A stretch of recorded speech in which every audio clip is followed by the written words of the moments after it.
அஸ்ஸலாமு அலைக்கும். நான் உங்கள் ஷிஃபா குக்கிங்லேருந்து பேசுகிறேன். இன்றைக்கி நம்ம என்ன ரெசிபி பார்க்க போகிறோன்னா, அவுச்ச முட்டையை வச்சு நல்ல ஒரு சூப்பரான பெப்பர் மசாலா தான். இதுக்கு தேவையான பொருட்கள் என்னென்னு பார்க்கலாம்.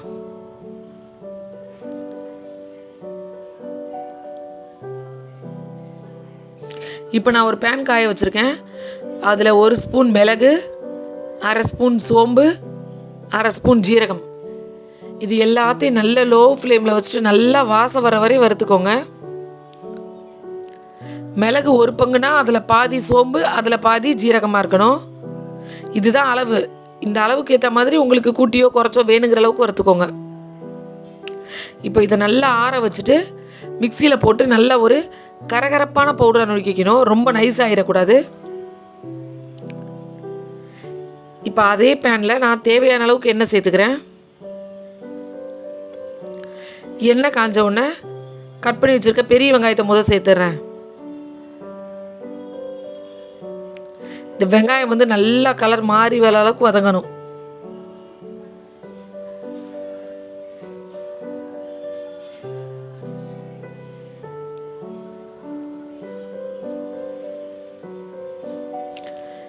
இங்கே நான் 4 அவிச்ச முட்டை எடுத்து வச்சுருக்கேன். முட்டையை கட் பண்ணி மஞ்சக்கருவை எடுத்து தனியாக வச்சுருங்க. ஏன்னா இந்த பெப்பர் மசாலாவில் மஞ்சக்கருவை போட்டு கிட்டுனீங்கன்னா அது ஒரு மாதிரி கூழ் மாதிரி ஆகி போயிடும். அதனால் மஞ்சக்கருவை எடுத்து வச்சுட்டு அந்த வெள்ளைக்கருவை மட்டும் நல்ல ஒரு சின்ன சின்ன பீஸாக கட் பண்ணிக்கோங்க. உங்களுக்கு வேணுங்கிற அளவுகளில் கட் பண்ணிக்கலாம். சின்ன பீஸோ பெரிய பீஸோ.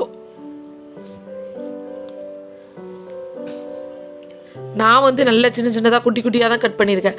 அப்போ தான் அதில் நல்ல உப்பு காரம்லாம் பிடிச்சி சாப்பிடும் போது ரொம்ப நல்லாயிருக்கும். பாருங்கள், கருவை எடுத்து ஒரு ஓரமாக வச்சுட்டு எல்லாத்தையும் சின்ன சின்ன பீஸாக கட் பண்ணி வச்சுக்கிறேன். இப்போ பாருங்கள், 4 முட்டையோட வெள்ளைக்கருவையும் கட் பண்ணி வச்சுட்டேன். வெங்காயம் ஓரளவுக்கு வதங்கி வந்துருச்சு. இந்த டைமில் இதில் ஒரு 1.5 ஸ்பூன் அளவுக்கு சில்லி ஃப்ளேக்ஸ் சேர்த்துக்கிறேன்.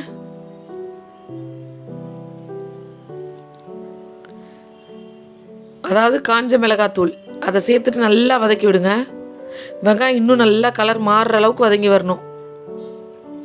இந்த முட்டை மசாலாவில் இந்த வெங்காயம் கூட சாப்பிட்றதுக்கு அவ்வளோ டேஸ்ட்டாக இருக்கும். பாருங்கள், நல்லா இந்த மாதிரி ப்ரௌனிஷாக வதங்கி வரணும் வெங்காயம். அந்த நம்ம போட்ட காஞ்ச மிளகாவும் வெங்காயமும் சேர்ந்து நல்லா ஒன்றா வதங்கி வந்துருச்சு பாருங்கள்.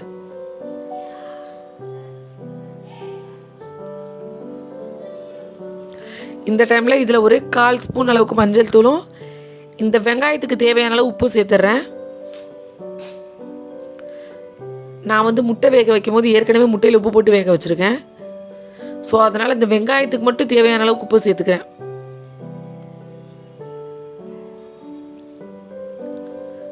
இப்போ வெங்காயம் நல்லா கலர் மாறி வந்துருச்சு பாருங்கள். இந்த டைமில் நம்ம கட் பண்ணி வச்சுருக்கோம் இல்லையா முட்டையோட வெள்ளைக்கருவு, அதை இதில் சேர்த்துடலாம்.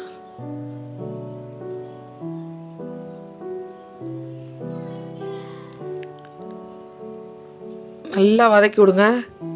ஏன்னா அந்த முட்டையில் கொஞ்சம் அந்த மசாலா, நம்ம போட்டிருக்க வெங்காயம் ஃப்ளேவர் எல்லாம் ஒன்று சேர்ந்து வரணும்.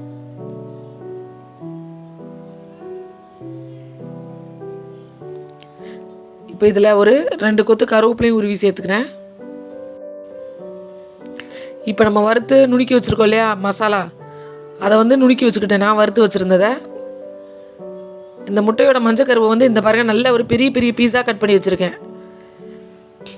இந்த மாதிரி பெரிய பீஸா கட் பண்ணால் தான் உடையாமல் இருக்கும். நம்ம வறுத்த பவுடர்லேருந்து முதல்ல இப்போ நான் பாதி சேர்த்துருக்கேன். ஏன்னா டேஸ்ட் பண்ணி பார்த்துக்கிட்டு மீதியை சேர்த்துக்கிறேன். உங்களோட கார அளவு எப்படி நீங்கள் பார்த்துக்கோங்க.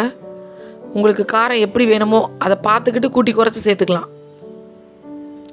எனக்கு பத்தலை, மறுபடியும் இருந்த எல்லா பெப்பரையும் நான் சேர்த்துட்டேன். உப்பும் பத்தலை, கொஞ்சம் உப்பும் சேர்த்துருக்கேன்.